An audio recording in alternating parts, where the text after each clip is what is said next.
नमस्कार दोस्तों, स्वागत है आपका हिंदी नॉलेज शो में। तो दोस्तों, आपको याद ही होगा कि अब से 5 दिन पहले 26 जनवरी को फ्रांस के राष्ट्रपति इमैनुअल मैक्रों भारत के दौरे पर थे। दरअसल भारत सरकार ने उन्हें 26 जनवरी के दिन गणतंत्र दिवस समारोह का मुख्य अतिथि बनाया था, और वो सिर्फ गणतंत्र दिवस के समारोह में शामिल होने नहीं आए थे। दरअसल इसके अलावा भारत और फ्रांस ने बड़ी बड़ी ऐतिहासिक डील करी। खास करके जो हथियारों की सीक्रेट डील हुई है वो तो बहुत ही ज्यादा शानदार है। उदाहरण के लिए भारत और फ्रांस मिलकर फाइटर जेट इंजन बनाएंगे। इतना ही नहीं, जो राफेल लड़ाकू विमान है उसकी असेंबली यानी कि उसकी मैन्युफैक्चरिंग भारत में ही की जाएगी। इसके अलावा भी अन्य प्रोजेक्ट पर काम किया जाएगा। लेकिन जैसे ही ये हथियारों की डील की खबर सामने आई, तुरंत चीन के अंदर हड़कंप मच गया और चीन फ्रांस को लुभाने की कोशिश में अब लग चुका है। जैसे कि आप स्क्रीन पर देख सकते हैं, चीन से खबर निकलकर सामने ये आई है कि चीन फ्रांस को अब अपना सबसे अनमोल खजाना तक देने को तैयार है। क्या है वो खजाना?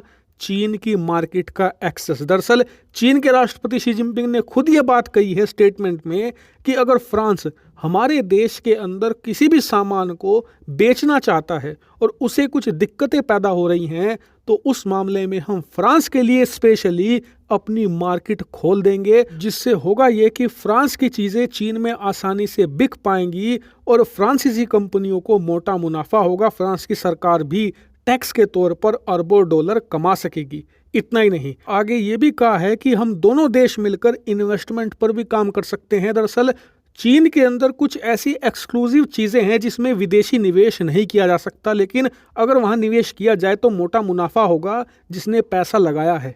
ऐसे में चीन फ्रांस के निवेशकों के लिए स्पेशली वो सारी रिस्ट्रिक्शन हटा सकता है जिससे कि वो चीन में निवेश कर सके। इतना ही नहीं, चीन भी फ्रांस के अंदर भारी मात्रा में निवेश करने को तैयार है। इसके अलावा भी आधा दर्जन से ज़्यादा बड़ी अनाउंसमेंट और की गई है फ्रांस के लिए, यानी कि एक प्रॉपर पैकेज तैयार किया गया है फ्रांस को लुभाने के लिए। लेकिन आपका सवाल होगा कि भारत और फ्रांस की जोड़ी से चीन को असल में दिक्कत है क्या, कि चीन इतना बड़ा ऑफर दे रहा है दोनों देशों की दोस्ती तुड़वाने के लिए? तो देखिए, इसके पीछे छुपा है मिलिट्री टेक्नोलॉजी और स्ट्रेटेजिक पार्टनरशिप का राज। मैं आपको आसान भाषा में समझाता हूँ। दरअसल आप पिछले 20 सालों में चीनी सेना का इतिहास उठाकर देखोगे तो इनके पास कोई भी ढंग का हथियार आपको मिलेगा ही नहीं। आप ढूंढ कर बता दो, आप चाहे 1 साल तक रिसर्च कर लो, इनकी सेना में एक ढंग का हथियार नहीं ढूंढ पाओगे।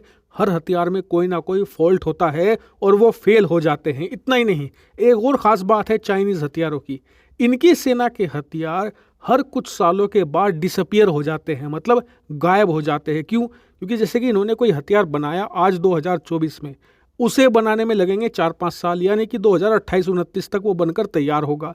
उसके बाद ये उसे 5 साल तक इस्तेमाल करेंगे, लेकिन प्रॉपरली कभी भी उसका यूज नहीं कर पाएंगे, क्योंकि उस 5 साल के पीरियड में उसमें दिक्कतें आती चली जाएंगी। और इसीलिए 5 साल इस्तेमाल करने के बाद चीनी सेना को उसे कचरे के डब्बे में फेंकना पड़ता है। इनके हर एक हथियार की यही कहानी है। अगर आपको लगता है मैं झूठ बोल रहा हूँ तो आप खुद से जाइए, इंटरनेट पर रिसर्च कीजिए, आपकी सच्चाई सामने खुद आ जाएगी। और यकीन मानिए, चीनी सेना में यह समस्या विकराल रूप ले चुकी है। इसीलिए चीन कुछ मात्रा में रूसी हथियार अपनी सेना में शामिल कर रहा है, लेकिन फिर भी उसकी दिक्कतें कम होने का नाम नहीं ले रही। जबकि चीन हर साल अपनी सेना पर $250 बिलियन खर्च करता है, जो कि भारत की तीनों सेनाओं के टोटल बजट का लगभग 4 गुना से ज्यादा है। इतना बड़ा मिलिट्री बजट खर्च करने के बावजूद क्वालिटी ऑफ वेपन इनके पास कुछ भी नहीं है। लेकिन ऐसा हो क्यों रहा है? इसका कारण ये है कि इनके पास प्रॉपर मिलिट्री टेक्नोलॉजी और मिलिट्री इंफ्रास्ट्रक्चर है ही नहीं, और इसे बनाने में और टेक्नोलॉजी को तैयार करने में कभी भी इन्होंने ध्यान नहीं दिया। इनका ध्यान हमेशा शॉर्टकट पर लगा रहा। इन्होंने दुनिया भर के देशों की टेक्नोलॉजी को चुराकर अपने हथियार बनाने की कोशिश करी। अब आप खुद सोचिए, चोरी का माल मोरी से ही जाता है। चोरी कभी भी ओरिजिनल से बेस्ट हो ही नहीं सकती, और इसीलिए ये कभी भी इस चक्रव्यूह से निकल नहीं पाए।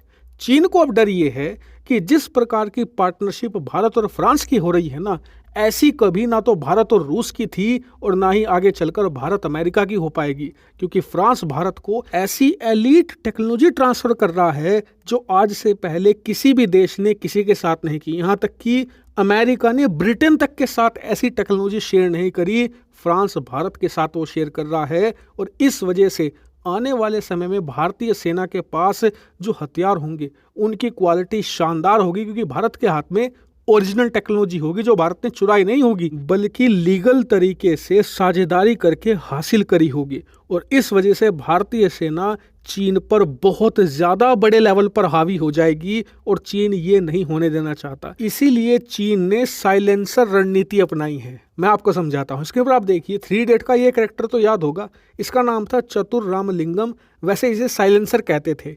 इसकी क्या रणनीति होती थी? दरअसल इसका मानना था कि कॉलेज में नंबर 1 आने के लिए या तो अपने नंबर बढ़ा लो या दूसरों के नंबर गिरा दो।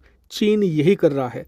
वो खुद की टेक्नोलॉजी तो बेहतर नहीं कर सकता, इसीलिए वो भारत की टेक्नोलॉजी बेहतर होने से रोकना चाहता है, और इसीलिए फ्रांस को ऐसे लुभावने ऑफर दिए जा रहे हैं। लेकिन इसका फायदा होगा? बिल्कुल भी नहीं, क्योंकि दोनों देशों की जो साझेदारी है वो रणनीति बेस है, यानी कि भारत और फ्रांस की दोस्ती आने वाले 50 सालों को देखकर हो रही है। और फ्रांस को पता है कि चीन 50 सालों तक रहे न रहे कोई भरोसा नहीं है। हालांकि फिर भी जियोपॉलिटिक्स में कोई किसी का सगा नहीं होता, इसीलिए भारत को इस पर नजर तो बिल्कुल बनाए रखनी होगी। हालांकि इस मामले पर कोई भी अपडेट आता है तो मैं आपको जरूर बताऊंगा। Thank you very much for watching.